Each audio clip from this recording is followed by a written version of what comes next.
Welcome to Coffee Contemplation, a Stranger Things podcast. I'm Robin. I'm Heidi. And today we commence with Season 3, discussing Chapter 1, Suzie, Do You Copy?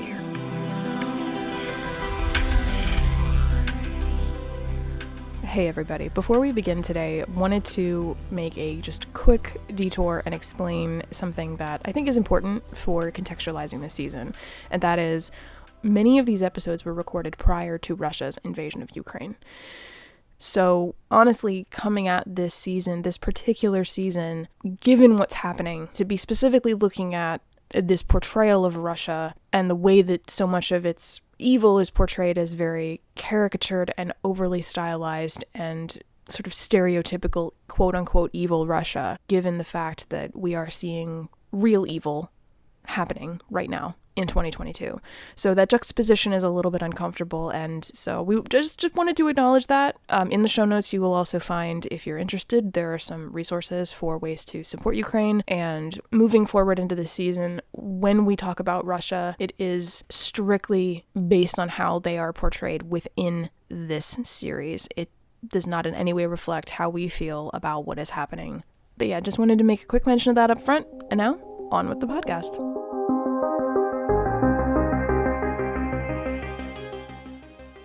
Coffee selections for today. We went a little bit different for today's selections. We actually went to H Mart.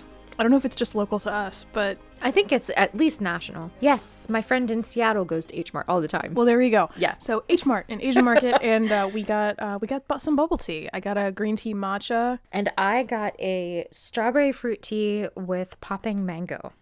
It's really, really good, and it felt appropriate considering that this episode introduces us to Starcourt Mall. I don't know why that feels relevant. I guess because like the food court. I would pay real money to see Hopper be given a bubble tea, and like how he would react to like a bubble tea. I would love to see Elle react to a bubble tea. She would love it. Yeah, because she loves sweet things that are sweet. Yeah, she does. And, you know, she likes learning new things. Hopper would be just very like, I'm too old for this. All right, well, now that we've acquired something coffee adjacent, let's proceed with contemplation.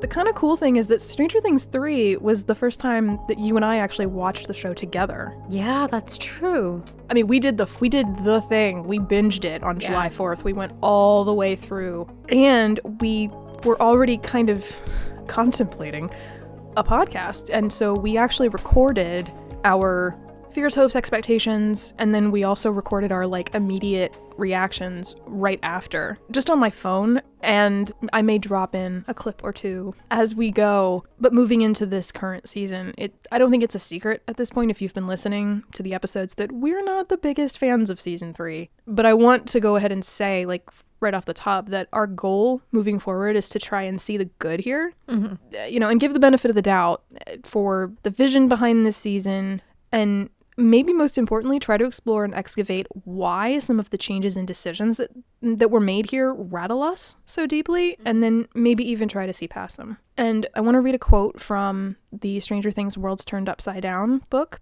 Quote, "After 2 very intense seasons in dark spaces with grim monsters and claustrophobia-inducing tunnels, Matt and Ross Duffer decided it was time to brighten things up. Literally, with a Somerset storyline fueled by young love and raging hormones. Aesthetically, it's going to feel very different," Ross Duffer says. "Everyone is going to this new mall, seeing movies, and of course the Hawkins Pool is open for business. I think there will be a sense of fun and joy. The biggest battle young heroes Mike, Dustin, Lucas, and Will are facing may simply be growing up. Burgeoning romance already has strained the ties among the original members of the party of Dungeons & Dragons adventurers, and each of the boys is struggling with awkward entry into full-blown adolescence. A stage of life when nothing is quite as simple as it once was. It's really the final summer of their childhood," Ross Duffer adds. "They're dealing with growing up, with these complicated new relationships. They're starting to fall apart a little bit, and maybe they don't love playing Dungeons & Dragons as much as they used to. Naturally, that's going to generate conflict." Adds Levy, "If season 2 was about the desperate desire for normalcy and the impossibility of normalcy in Hawkins, season 3 is about change. It's about the changes in the kids' relationships with each other. It's about romantic relationships that change friendships. It's about adult relationships that maybe change in tone. It's about Hawkins as a town changing with the arrival of a new mall and what that means for the small town in the 1980s. End quote. So that's kind of the vibe I think that's important to keep in mind. And I hadn't read that part of that book in a while. And so that offered me a little bit more context to understand what they were going for. But yeah, we'll readdress that in final thoughts. Moving into the actual episode properly, we open June 28th, 1984 in the USSR. And some scientists walk into this control room looking a bit wary. And Alexei is one of those too, even though we don't technically know who he is yet. But we see Alexei and this other scientist with 2 keys and that they put into the 2 ports, and when they do so, it starts up the mechanism. A lot of computer-generated imagery right away. Already a major tone shift from all that's come before. I mean, they are not wasting any time with saying, this is going to be a different season, this is a different feel. But the device opens a rift in the stone wall, looking an awful lot like the gate that Elved closed last season, and out spills some familiar-looking tendrils as the rift opens. The whole building starts to shake, though, and the device shuts down before blowing up and killing all of the techs in the room, which prompts the general to come down and looks at the resealed wall. They start speaking Russian. One scientist starts making excuses until the Terminator-looking dude picks him up and starts choking him. Immediately thereafter, we get the Russian choral song that starts playing in the background. Apparently, it's the Red Army is the Strongest, which, according to good old Wikipedia, is popularly known as White Army Black Baron, a Russian marching song written in 1920 during the Russian Civil War. And the song was meant as a combat anthem for the Red Army. So, subtle is what I'm saying. It's a lot. It just really reads like a Bond villain sequence. It does. The whole thing. Why are they doing this? What good do they think will come of it? Don't matter. It's, no, Mr. Bond, I expect you to die. Yeah. And, like, I mean, maybe that's what they're pulling from, the, like, Dr. No bullshit or something. Maybe. And then, like, this guy is the Terminator. Do we have any hints about why he's able to pick up a fully grown adult and choke him with one hand? No. My expectation from just this episode alone was that he was potentially, like, a test subject. Because we're in kind of like an alternate version of the Hawkins lab. But yeah, you're right. I wonder if it is kind of if they were pulling from Bond. Although I will say that what follows that, where the general walks past the Terminator choking the head scientist towards Alexei, the yet unnamed Alexei, to say, you've got a year, I think it is. Yeah. That gave me like kind of a combination of like, I mean, the Terminator, because the guy clearly looks like the Terminator, but it also gave me really strong, like, Empire Strikes Back vibes. Every time I expect him to say to Alexei, you're in charge, because that's what Vader does to, like, all of his subordinates throughout Empire. I was just remembering that one guy who just, like, dies, like, so ultra dramatically. Well, what I love about that scene is Admiral Piet. I don't think he's Admiral at that point, but like, yeah. I think that's Admiral Ozzel who dies behind him. But the way that Piet, who's played by Kenneth Cawley, in the front has that like shifty-eyed like look in front, like, yes, Lord Vader, you know, like he's one of my favorite parts of The Empire Strikes Back. My dad and I loved him. He was so great. Yeah, anyway, but that's what I always expect that interaction with Alexei to be, that he's going to say, like, all right, you're running things now, but it's no, you have a year to make this work. And then, yeah, the choral music just ramps up. Like, damn. And I don't know, I found myself wondering, like what? Like, the Russian dialogue wasn't enough? Kyle Dixon and Michael Stein weren't trusted to treat this section with appropriately subtle musical score? Or a needle drop that wasn't quite so heavy-handed? I don't know. I don't know, dude. The scientist falls to the floor, and outside the general boards a helicopter ready to depart underneath the Soviet flag. But that's when we cut to our title sequence. Then we are thrown forward 1 year, so it's June 1985, to a very enthusiastic makeout session between Mike and Elle. And the song playing, Never Surrender by Corey Hart, turns out to be diegetic, because Mike pauses the making out to break into the chorus. And I had actually forgotten that. I actually thought that was surprisingly in character. Yeah. I had completely forgotten it. I was like, oh, we're just jump ahead a year later and it's just them kissing because they can now. But it was like, oh no, okay, that's very much something Mike would do. And it's cute. It actually is really cute. Yeah. And Hopper, out in the living room, leans back to check on the kids. He sees them. I believe my exact words were, bruh. And he sees them kissing and he shouts, and Elle shuts the door. And Hopper jumps up, shouting about the 3-inch minimum, breaks into the room, by which point Mike and Elle have separated, and they feign innocence. But then they chat via walkie-talkie as Mike bikes away. And first they do mock Hopper, but then they talk about wanting to see one another again and wish they were still together. And I do think it's cute that Elle has been, like, inducted into the party officially by having her own walkie. Yeah. They were already calling her one of their party last season, but it's like, no, but she's got her own walkie-talkie now. Like, yeah, she's really in, truly, truly in now. Yeah. That's also a really good way to get around her not having to go through the 11 wireless every time she wants to communicate with him. Yeah, that's true. And Mike arrives at Starcourt Mall, chastised by Will and Lucas that he's late again. Then Mike and Lucas argue about Mike's behavior all the way into the mall. And Lucas impersonates Mike in what feels like a callback kind of to season 1. Like when he was like, oh, Elle, will you marry me? Like that whole thing. At which point Mike had not actually been acting spoony towards Elle, not yet. But we actually just heard like basically the exchange that Lucas mocks between them. And Lucas says, however jokingly, we'll never hang out with any of our friends. And Will laughs about it. Both of which are curious to me, given where the season goes with all this. Yeah. But yeah, and we get a sweeping view of Starcourt Mall as they like race through. They pass Erica on the way, who calls them nerds as they rush by. And oh my god, the color. Yeah. I will say it's a lot less jarring now than it was on the first watch.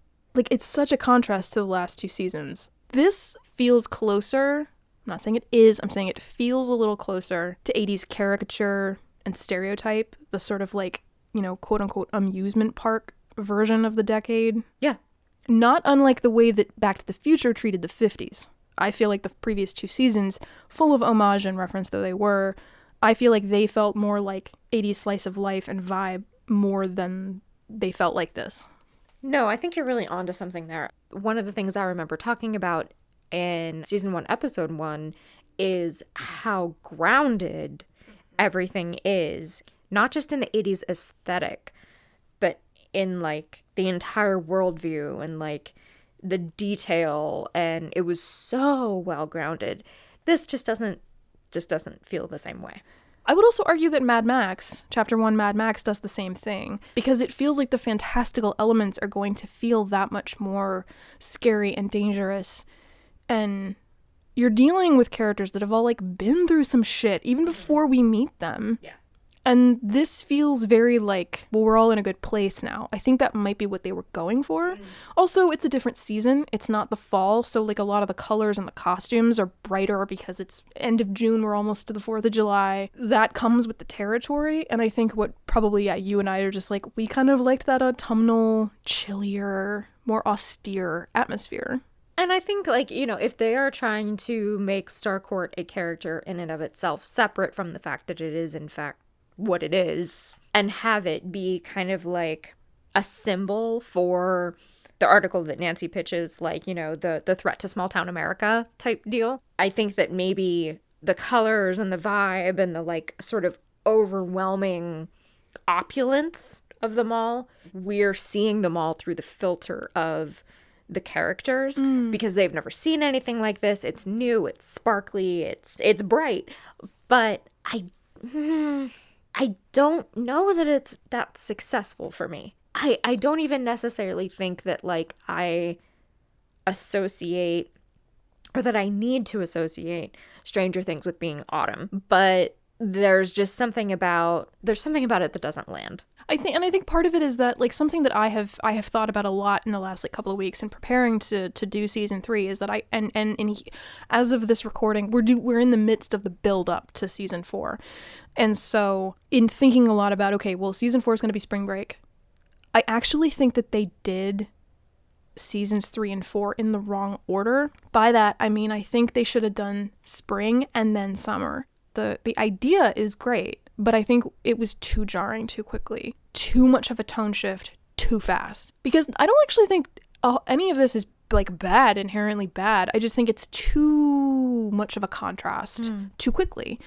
The last season wasn't Halloween, and I think naturally that time period, like I agree it doesn't have to be autumn, but by setting it then, it lends itself to like it's colder, they all have coats on, like right. It's naturally more dreary.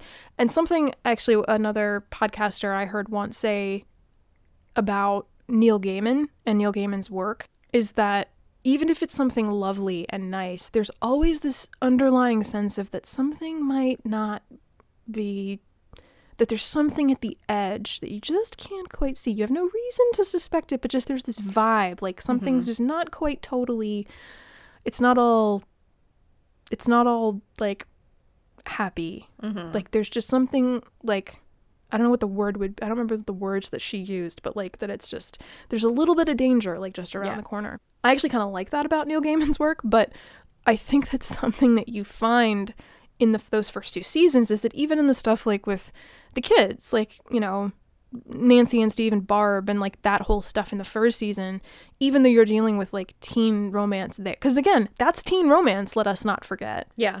But it always feels like there's something creepy like just under the surface. Right. But it's different.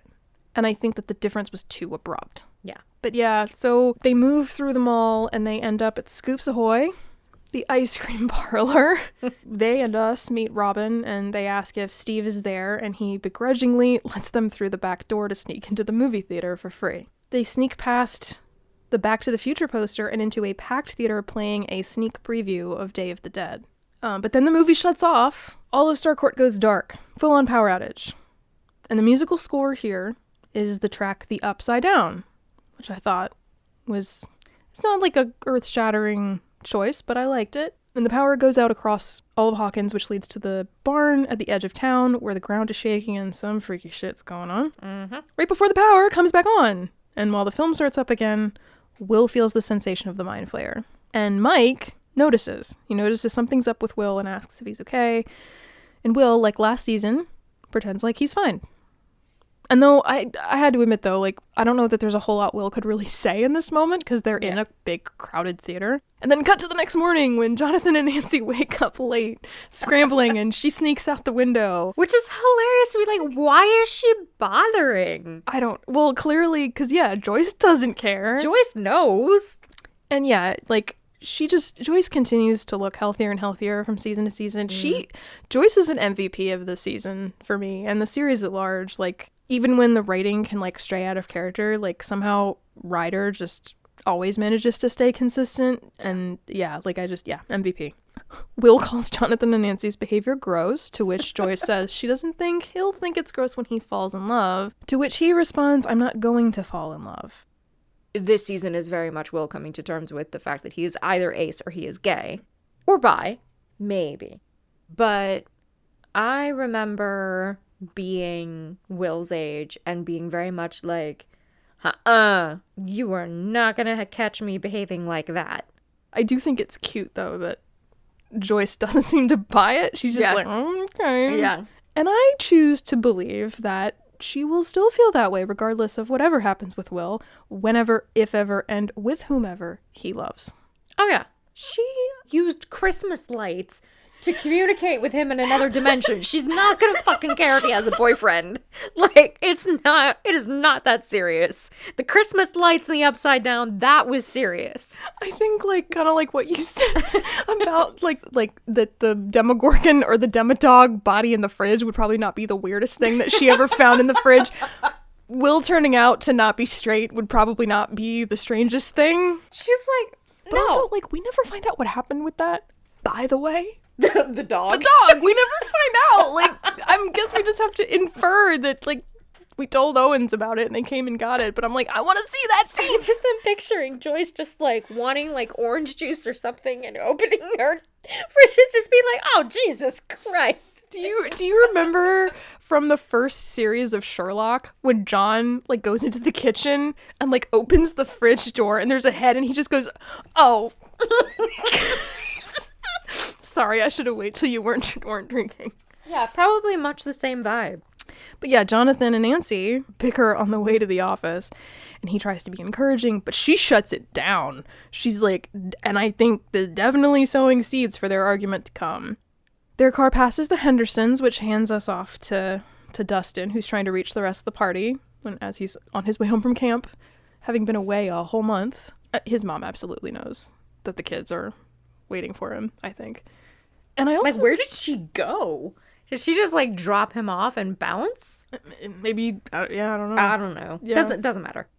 I also wonder if part of the reason why, like, earlier interactions with the kids as a group felt a little off may have been precisely because Dustin wasn't there.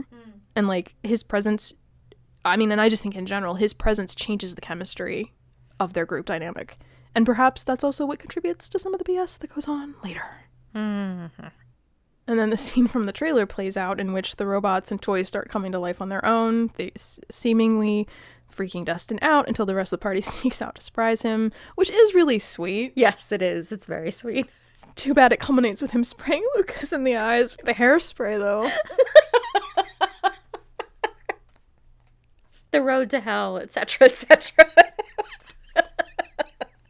And but it's an interesting transition, though, in the cut to the crowded Hawkins pool. Karen Wheeler and the other women hang out, noting when Becky, the female lifeguard, comes down from the seat. They all pose and stare when Billy walks out. In fact, everyone seems to stare while he walks by. And the music stops when he blows the whistle and calls out a kid who's running.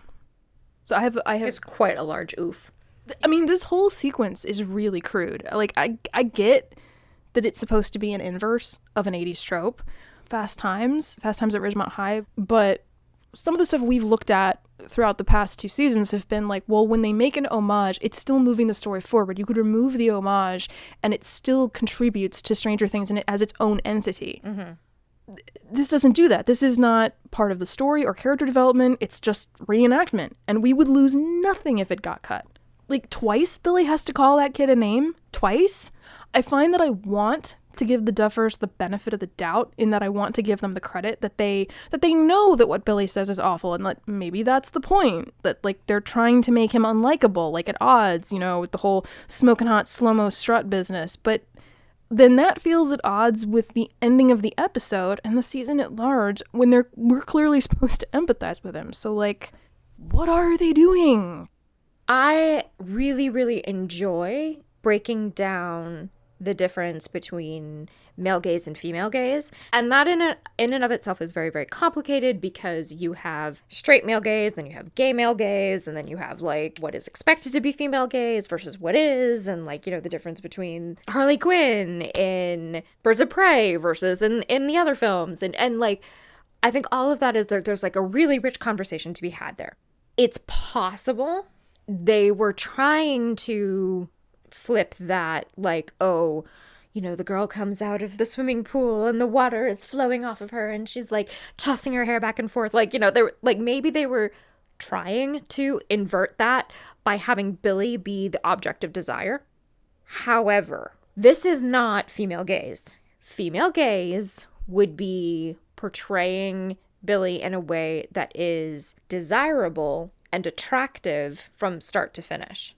I like men. I can tell you Billy is not desirable to me in that sequence. And it's not because I don't think Dacre Montgomery is attractive. He's a very attractive person. Billy, in the way that he is acting, is not attractive. He's actually being shot in a very male gaze way. There's so much emphasis on his physicality, on his strength, on the effect that he has on all of the women. It's uncomfortable to me. It's also uncomfortable that all of these women are only at the pool. It seems like we're encouraged to think that they're only at the pool to gawk at Billy and to make him a sexual object.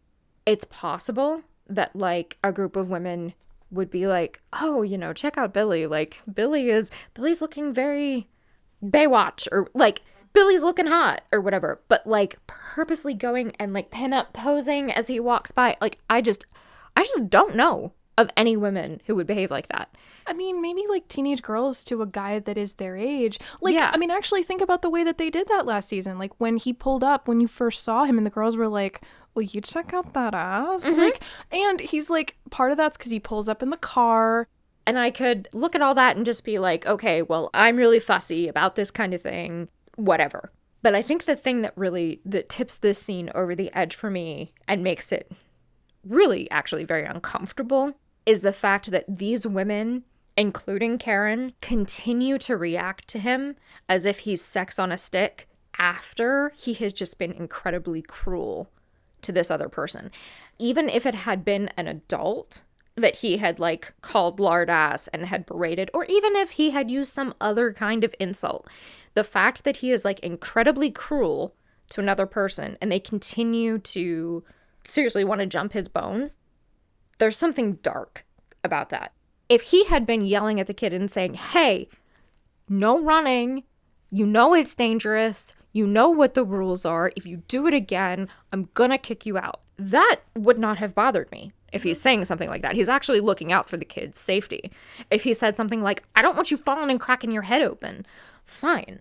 But the fact that he went out of his way to assert his power and degrade the other person, and that the person's a kid, oh, I don't like it. And it brings me back to the same question. What does this do for Billy's character? How are we supposed to respond to this? Like, honestly, I'm kind of surprised he didn't yell at two kids fighting. That would have been set up for what we see at the end. Mm-hmm. Like, we're supposed to know that, like, Billy is hot shit. But I don't give a shit that Billy is super hot.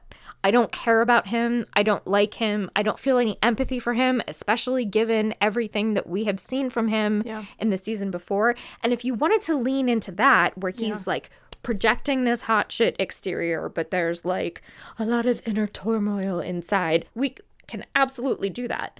But you have to actually do it. You can't just be like, oh, he's hot shit, and then, oh, he got eated. And honestly, if they wanted to if they were trying to make us not like him, then I think they should have leaned farther in that direction. I actually think that it's really important and healthy to show sexuality and relationships mired in sexuality on screen. I just don't like when it's done in a very exploitative way. That is the word. Exploitative. Yeah. Well, to cut to a less troubling, at least to a degree, we cut to Joyce and Hopper in an otherwise empty store where he is ranting about Elle and Mike. I don't know if I loved it the first time I watched this, but I do actually kind of love this sequence now. I don't agree with anything Hopper's saying, and I pretty much do agree with everything Joyce is saying, but like Hopper just being like at his wit's end, like he can handle absolutely everything, but he can't handle his daughter kissing her boyfriend, is just kind of delightful to me. One of my big fears was that all we were going to see from Elle and Mike was that, well, now that they can make out, that's all we're going to see them do. And it's not all we see them do, but I remember feeling like, really? Not what I expected from them. So in a way, I don't know that I would, maybe I didn't agree with Hopper, but I was a little bit frustrated with how that was playing out. And Joyce does advise to him that they have a heart-to-heart. He's I'm sure he's encountered the term, but he's probably always just scoffed at it, you know? And I think what he's angling towards in this whole conversation is, maybe you could do it for me. I don't know. There's still something about this scene that, like, bothers me, and I think probably what it is I don't like showing Hopper as this like emotionally incompetent person after what we watched him learn last season. It feels like, we're gonna see this in a minute with Steve, it feels like that very cliche thing of, we're just gonna do a hard character reset, even though the Hopper from the first season was very closed off. He wasn't like this bombastic, he was just very like closed off. I maybe would have preferred to see more of that, even though I just said I don't like the hard character reset, but it you know, it feels like it's of a piece of that idea. It's not to say it's badly written, it's not to say that it's a bad idea. I don't think I like it. I think I said all the way back in season 1, that's my favorite Hopper. I like Hopper when he's like stoic, guarded. I just like that interpretation of him better. I think that love, romantic love specifically, is Hopper's Achilles heel. I think that his romantic love for Joyce is more difficult for him to navigate than any of his other emotional relationships. The possibility of Elle being in a romantic relationship is more difficult for him than any other challenge that he might encounter as a dad. I think that he has confronted, as much as is possible for any parent, the possibility of losing Elle to physical danger. But I do think that it's really still very, very difficult for him to square with Elle being in love. And that may be a headcanon. And I do agree that I prefer Hopper to be a more competent and less bombastic character. I don't know that I love Himbo Hopper, but Hopper is a person who very much relies on control. Mm-hmm. And he cannot control Elle and Mike wanting to kiss 24/7. So I would have expected him to get more physically controlled than be like throwing his arms around, and I don't know. And I think this is a me problem, and I totally admit that. I don't know. There's just something about this scene I just don't like. I just don't like it. So I'm actually kind of glad that you do, because I wish I did. Yeah, I also think there's a little bit of like not approaching this scene through a critical lens going on for me. You know, I'm just like, you know, like Hopper's being silly. But I do agree with you that this is a big departure for Hopper's character and Harbor's performance. Meanwhile, Nancy gets to the Hawkins Post with lunch, and she bursts into the darkroom and ruins Jonathan's photos, then rolls her eyes after she closes the door again, and then delivers the food to the main boardroom where the men are discussing stories and being misogynistic assholes about it, until Nancy interrupts with a suggestion about Starcourt versus small business, which our leader of the pack here, not the editor, but the leader of the assholes, it seems, pretends to jive with until he demeans her. It felt like this scene was like them trying to write like misogyny from the perspective of somebody who doesn't know what it feels like. Yeah. What I think would have been a much more realistic, much more grounded approach to this would be to have her pitch the idea and for them to be like, you know, that's a decent idea, Nancy. But for right now, we really need you to focus on... It's like a polite way of saying we need you to focus on what you were hired for. And also, by the way, you're continually getting my lunch order wrong. And then the next week, the article that she pitched shows up in the paper. Yep. That, I think, would have been a lot more realistic. Yeah, I know newsrooms are their own beast, but I don't know if they would have been that just, like, relentlessly, continually real bad. It's very broad. It's very heavily staged and heavily exaggerated, like the raucous laughter, the way the music's cut and edited. Again, it's very heavy-handed. Back at Dustin's, Lucas tries to rinse out his eyes with the help from Max, but for some reason, we need another comedy beat with him noticing the zit on her face. I don't think we need it to show, like, their eventual breakup later. Like, why do we need this? We're spending screen time to establish that Max is a cool girl. I guess. Yeah, because she spends all her time with the boys. She doesn't get hurt, like, later on in the episode when he is saying, like, nobody is as hot as whoever the hell. Oh, no, but you're perfect. She just, like, brushes him off. Like, at that age, I probably would have... my feelings would have been a little bit hurt. Like, oh, so you don't think I'm smart or you don't think I'm hot? Which is it? You know, like, I'm not saying that's a healthy way to approach a relationship, but, like, 14-year-old me would have been upset. And she's just like, no, it's cool. In the next room, Dustin shows off his inventions from camp. And I'm really sorry, but there's also something about this scene that I just... and this might be me just not taking my initial reaction glasses off enough, but it just seems like the three of them who are listening, it has this energy of, like, they're kind of just, like, putting up with Dustin's presentation, like, that they're not really that interested, and he's not put off by it, but it just seems like the show itself is somehow making fun of Dustin. Like, we're supposed to think that he's weird and excessively nerdy, but aren't they all nerds?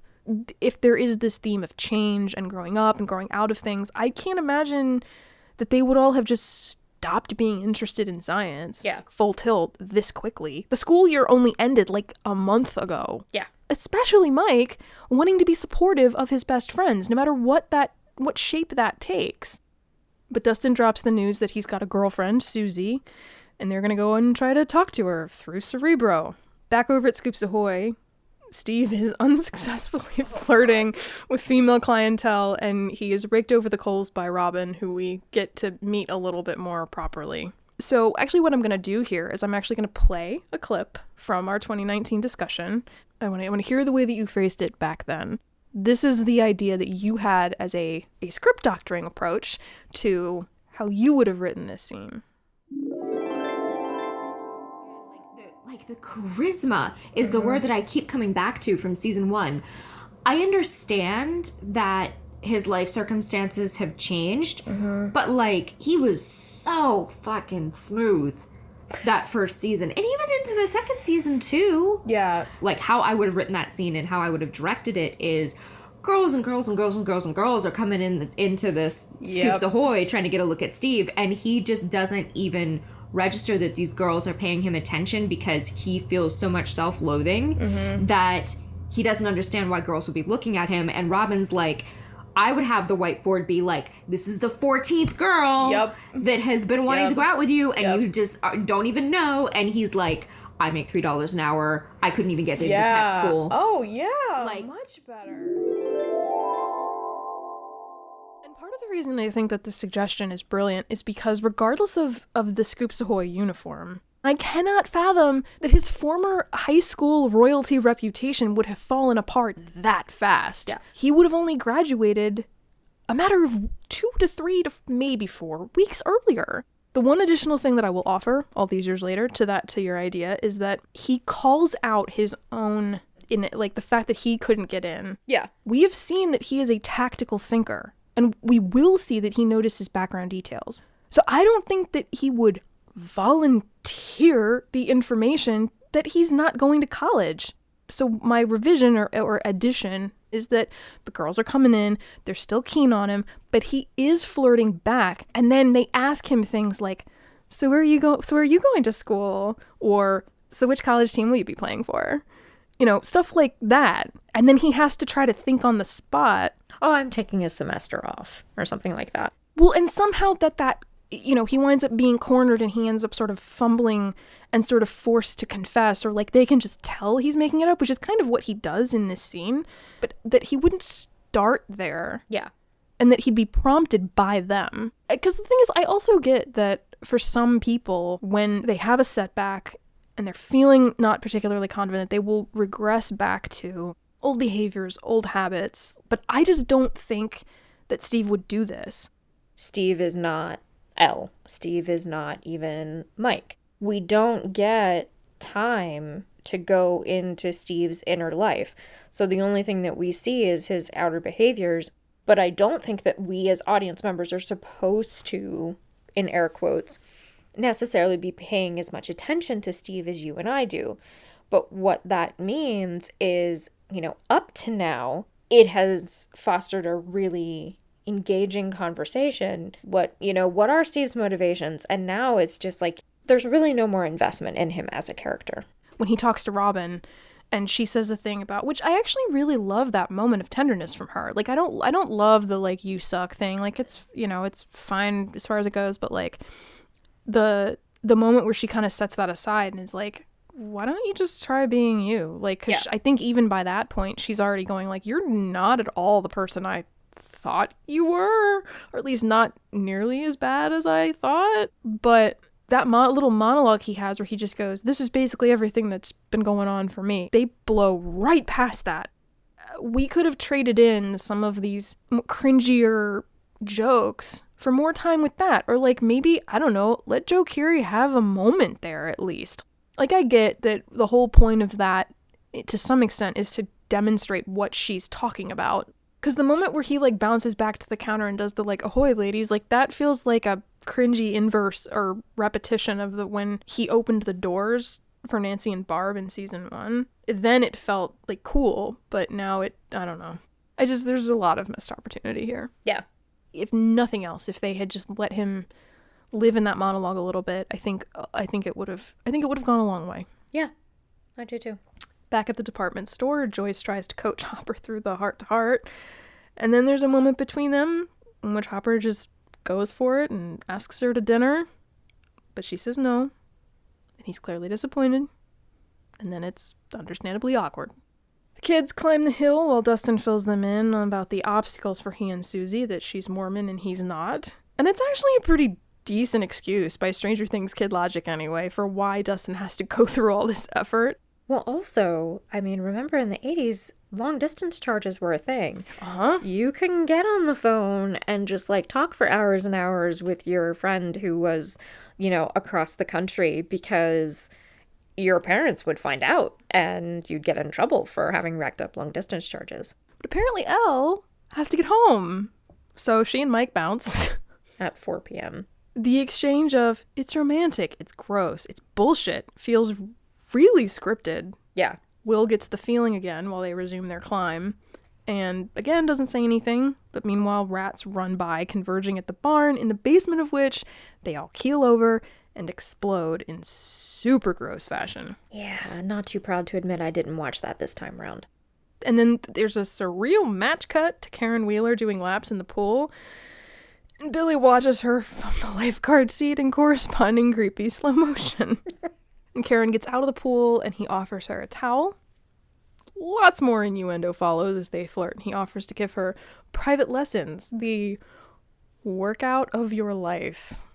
This time around, I was really approaching it from a critical stance, like watching it and seeing like, okay, how do I feel about the way Billy's acting? How do I feel about the way Karen's acting? And so on.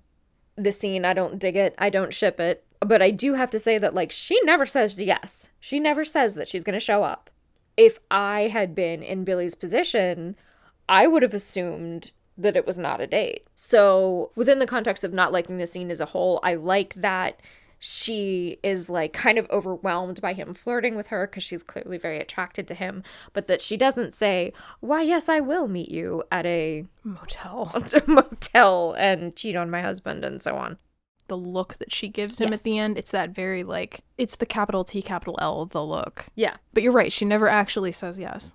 One of the things that I think that they got a lot of flack for, well, it's not even that they got flack for it. I think the fandom responded to, just like we talked about in season 2, oh, Billy's gay. Yeah. Or Billy's bi. But I feel like by them doing what they did between Billy and Karen this season, something that you said back in 2019 was that, the reaction of, no, he's not, totally straight. You kind of, I think, gave them a little bit of the benefit of the doubt and said, well, maybe to some degree that's what Billy is doing to himself. I'm straight. I don't know if that's what was going on. I think that's giving them a little bit too much credit. I think they were giving him a case of the not case. For the record, every ship is okay, but I personally don't ship Billy and Steve because I think that would be an incredibly toxic relationship. I mean, I don't give a shit if people ship toxic relationships. That's just not my bag. But there's a whole subset of people out there who ship things, like, even though they're toxic or because they're toxic, because that's just what they go to fanfiction for, and that's fine. I think it's very obvious that Billy has an attraction to Steve. I think it's very obvious that Billy wants to pursue a relationship of some kind with Karen. I mean, I think they want us to believe that he's very much attracted to her. I think it's interesting, like, that there may be a little bit of, like, Oedipal stuff going on there. But he does seem to, like, see her as a human. And that is actually kind of interesting. I just wish they had handled it a lot more delicately. Back on the hill, the kids reach the top, and Suzie does not copy. Back at Hopper's cabin, Mike and Elle resume their making out. And down the hall, Hopper rehearses this heart-to-heart script and attempts to make good on it. But to put it mildly, it does not go well. Oh god, this scene. First, the kids just sit expectantly, waiting, but as Hopper hems and haws, they get impatient and confused. Then Mike makes a joke and whispers something to Elle in open disrespect So Hopper says that Mike's mom called and she needs him home. Apparently, I mean, if you've watched the gag reel, then you know, like, Hopper really struggled with this scene. He could not get through that line of "it's your grandma" without laughing. Like, I didn't know that. Yeah, like that, like the end of the gag reel is like take after take after take of them trying to get through this, and like Wolfhard and Brown are like, what why? Like, what, like, and they're laughing because he's laughing. Yeah. And kind of contrary to what's happening in the scene, Wolfhard is like, come on, man, you got this. You got this. Like, you're gonna do great. Like, it's, you know, giving him a high five and everything. Like, it's just so funny. I love that way more than I love the scene itself. Hopper leading Mike out to the truck where Mike is just firing questions. Like, and that feels actually very on brand. Like, what's wrong? Like, is she okay? Did she fall? Like, he's hip? Yeah, like he's very concerned. Yeah. Like, and then Hopper is like, no, nothing's wrong with Nana. You know, and this is once they get into the truck. The only thing wrong that's going on is what's going on between him and Elle. That's what Hopper says. And at which point Mike calls him a lying piece of shit. Is actually the same thing that he said. He uses that exact phrase at the end of season 2. He tries to leave, but Hopper keeps him locked in the car and delivers an ultimatum, we'll say. Mm-hmm. The tone of these two scenes, really more in the truck, it oscillates between serious and comedic so many times and so quickly. Yeah. It gives you a little bit of a whiplash. When Hopper says, crazy? Because I actually buy into that. Like, to me, that's where it shifts to serious. So that then I think you buy Mike's, like, huge eyes. like, I think that Mike is being a little shit to Hopper because he is still resentful of Hopper keeping him and Elle apart in season 2. That I can very much be on board with. Him acting out because he still feels resentful or is still like coping with having been without her for so long and thinking that she was dead. But I just don't think that it's successful because I don't think that Mike would act out in this way. You know, as much as I did enjoy the department store conversation with Joyce, I just don't think that Hopper would have ever tolerated this being what they did. I don't think that Hopper would have tolerated the two of them being by themselves in her bedroom. I think he would have been like, you can hang out on the couch and watch TV or talk or hold hands or whatever you're doing, but you're not going into your room. That's what a cop would do. He is chief of police. That is what season 1 Hopper would have done. And granted, they're not doing anything wrong, I don't think, in the way, like, yeah, they're making out a lot, but I think I said to you as we were watching the episode, like, I think the only parts of their bodies that are actually touching are their lips. They're like leaning into each other. So, like, you know, this is not a, like, we have to have the talk kind of thing or anything like that. Really, it's just about being respectful of the space and also, like, being respectful of Hopper as an authority figure in Elle's life, despite Elle's special circumstances. Yeah, I think that defiance and that pushback would have manifested differently. I think Hopper would have handled it differently if we were keeping characterization in line with the previous seasons. And that is just not what's going on here.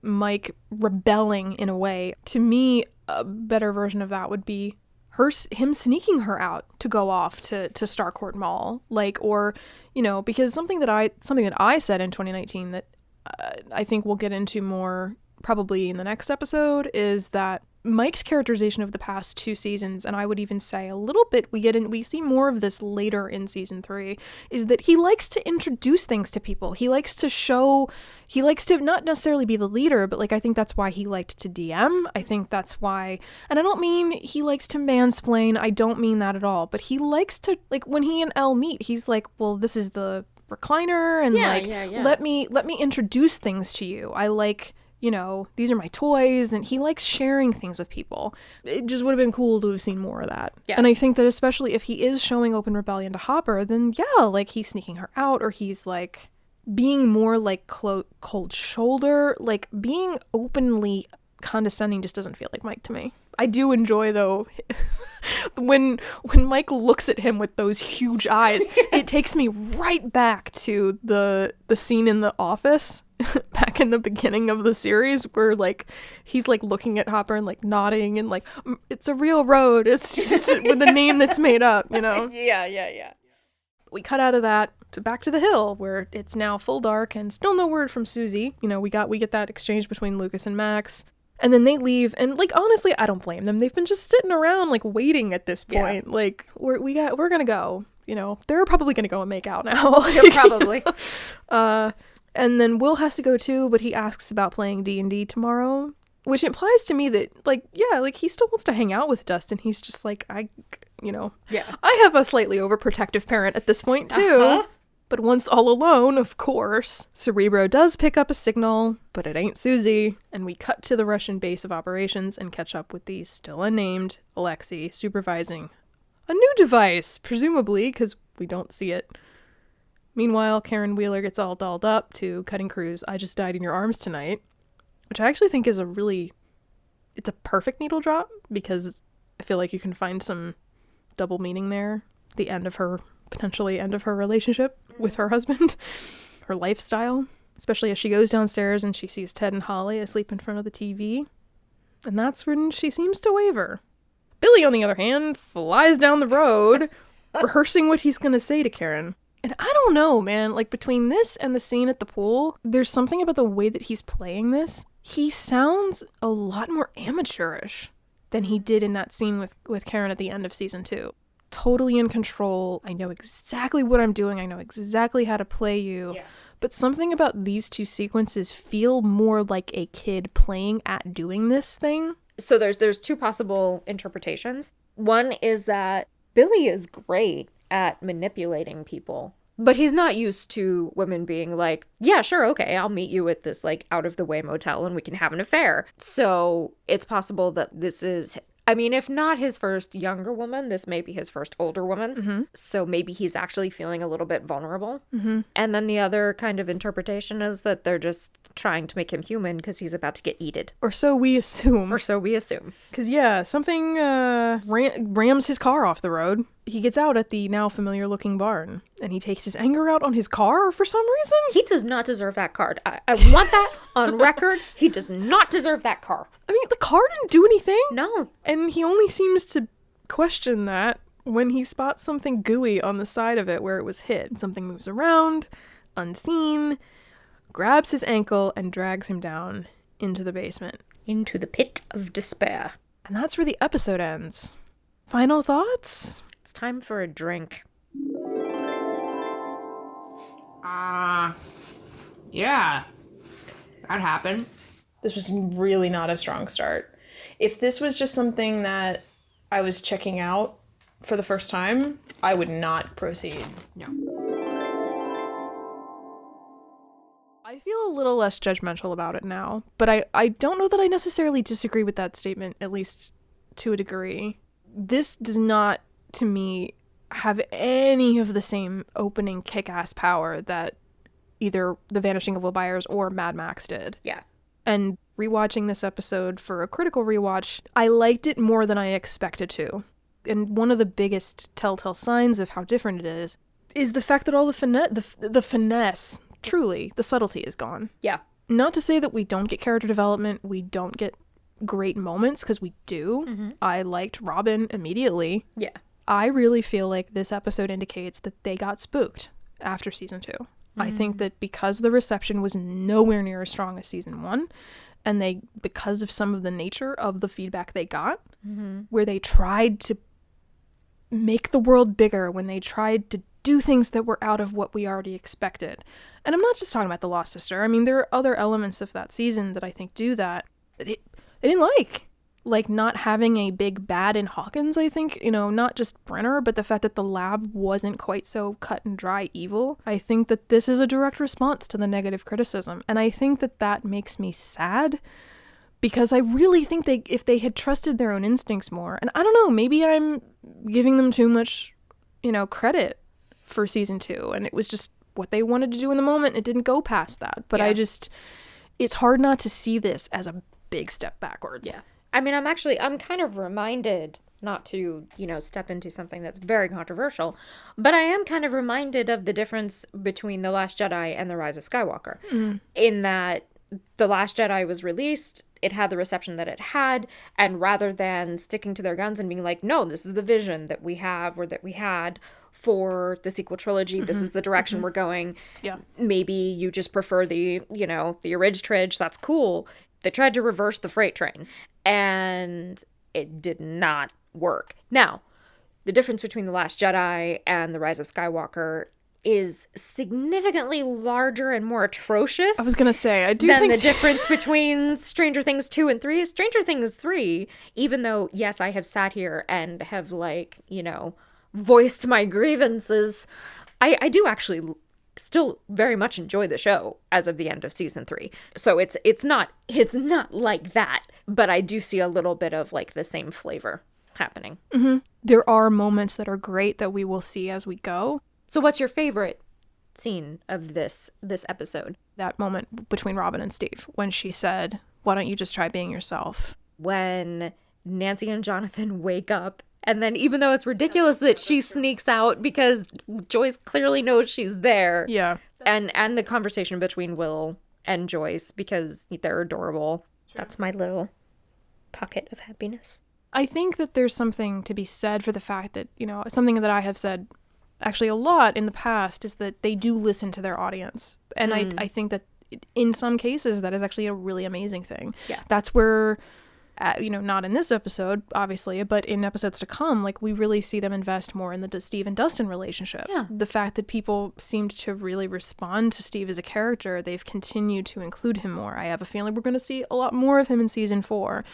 At the same time, I think this is a case of they went a little too far, because I think people really responded to that scene at the end of season 2 with Karen, both positively and negatively. People were all over the map on that one.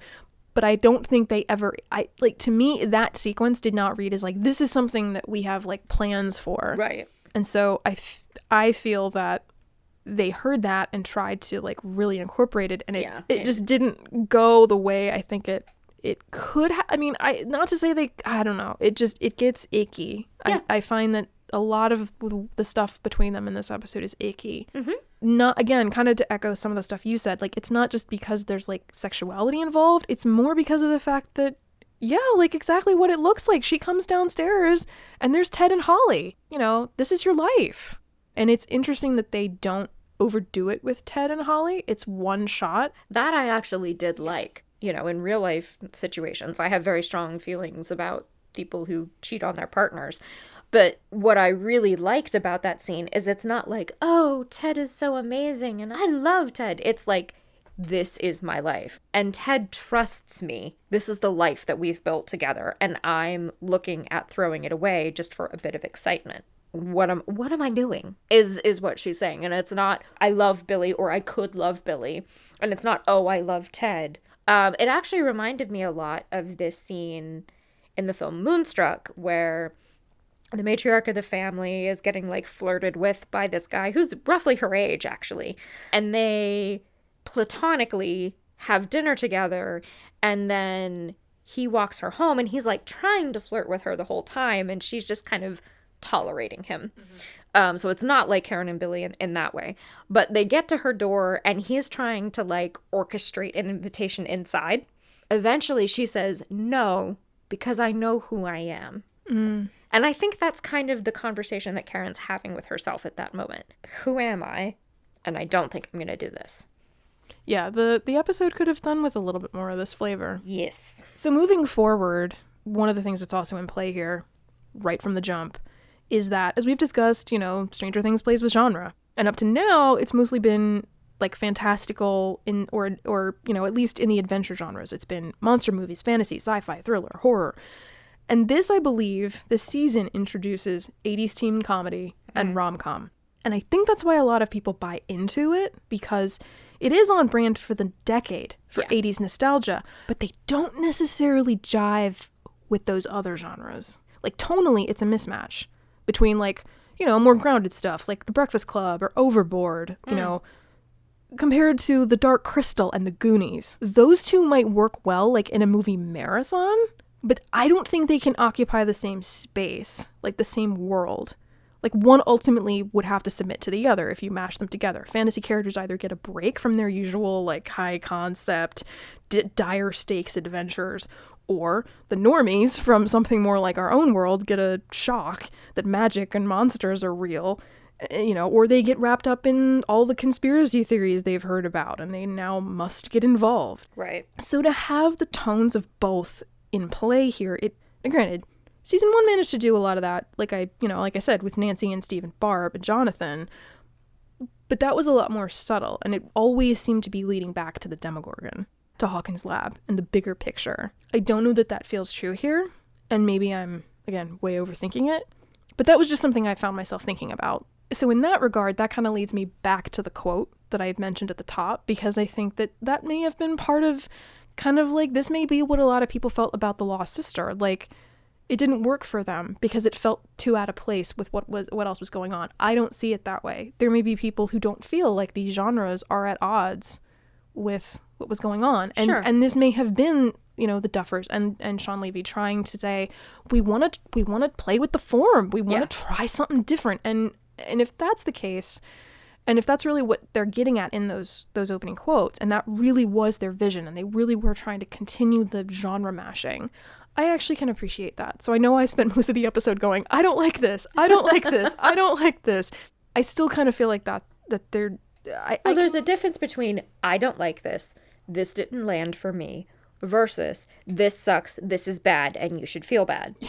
And I think we are doing a little bit of this sucks and this is bad and you should feel bad with the Billy stuff. Yes, yeah.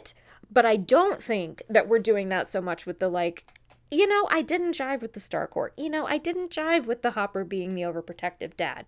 So it didn't land for us, but that doesn't mean that it's inherently bad. It just means it didn't land for us. And I do think that, I reserve the right to be a little disappointed by that. Sure. Because I liked what came before so much. Yeah.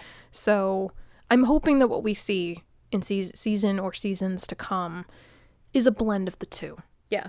And then the very last thing I just want to throw out there is that, yes, in case you're wondering, I am quite delighted that what I would call my favorite show features a character who has my name. So, yes, I'm very much aware. I was very happy for you.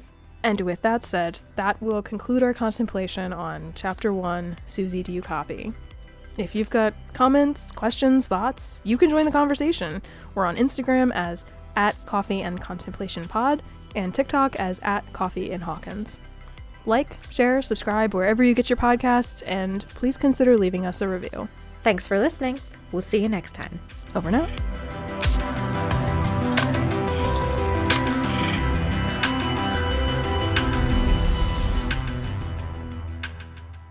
We commence with Season 3, discussing Chapter 1, Suzie, Do You Copy?